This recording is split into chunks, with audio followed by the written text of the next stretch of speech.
Hello and welcome to all you Sagittarians. Welcome to your monthly general forecast for June 2014.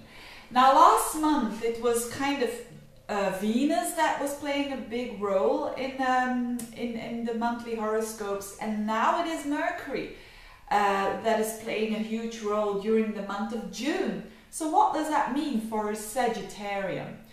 Now Mercury is the ruler of your 7th house. The 7th house, the house of relationships, the house of the one-to-one relationship, but also if you are not in relationships, it's your connection to other people. It can be colleagues, it can be clients if you work with clients, if you have a business of your own. So I have to make a bit of a distinction here. But what happens is the following. Mercury goes into a Cancer and at the beginning of the month, and a couple of days, the first couple of days, it will be in the sign of Cancer. And that is your 8th house, where your ruler is, which is Jupiter. So the 8th house is a very deep house and has to do with intimacy, has to do with worth of other people, money of other people. So actually you could say that Mercury going in there is already a part of a sneak preview that you get, where you can improve your situation, whatever that situation is. So this is you could say the end goal almost, because Mercury goes retrograde as from the 8th of the month and then goes back into your 7th house for the whole of the month. So it rather seems to me that by doing work around 7th house issues, you will improve your situation in the 8th house. Now what can that mean? What is that on a very logical and simple and practical way? Well, the 8th house, as I said, is about trust, is about intimacy, and there are, especially in the beginning of the week, you will feel that there are things there that you want to improve. You want to improve your relationship with another person, if you have that, when it considers intimacy. Or you want to improve the value that you get from others. You want to have a better situation between your value and someone else's value without clashing. And you want to expand when it comes to 8th house situations. So maybe you want to be digging a bit deeper into the metaphysical area of life, maybe the occult as well. You want to maybe investigate more what is beyond heaven and earth.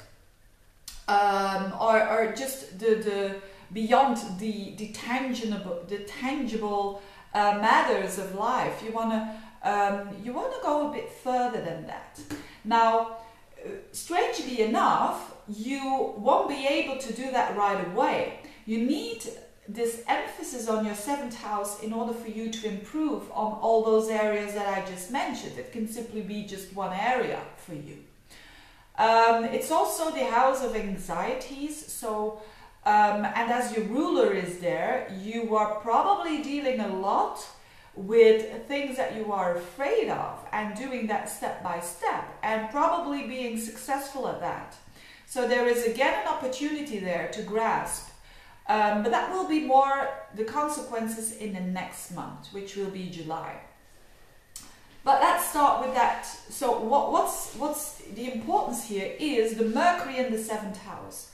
And the Mercury in the 7th house is all about communication. It's all about your deals with other people. I mean, it can be on a business level. But it can also mean, of course, the person that you are close to, that there is a lot of communication going on. And a lot of things that now can be solved if there were any problems. Or maybe you have just been separated with your loved one and now you're thinking about, was that a good thing? Wasn't it a good thing? And maybe when Mercury goes direct again, you will come together again. Could be the case as well with the Mercury going backwards there in the 7th house. Or someone from the past that revisits you and maybe was a relationship, a friendship or anything, and becomes a bit more now. So all these things can happen. If you are single, it is a sign that maybe there is someone there that you have an eye on that you are rethinking about what the consequences would be if you would be with that person.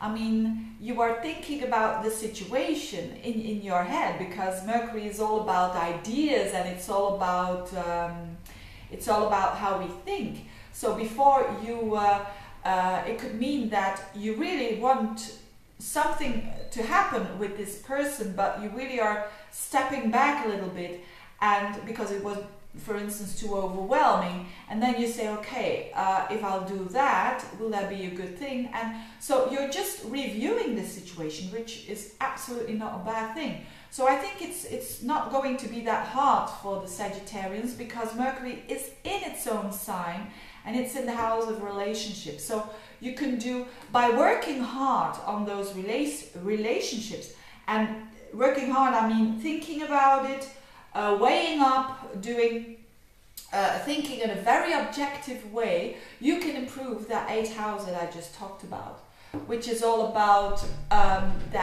those areas that I just talked about, intimacy, fears, and so on. So there will be a possibility to battle that better in the future. Now, I talked about that 3 degrees of Cancer, that Mercury first goes into up until 3 degrees of Cancer, and then goes backwards into Gemini.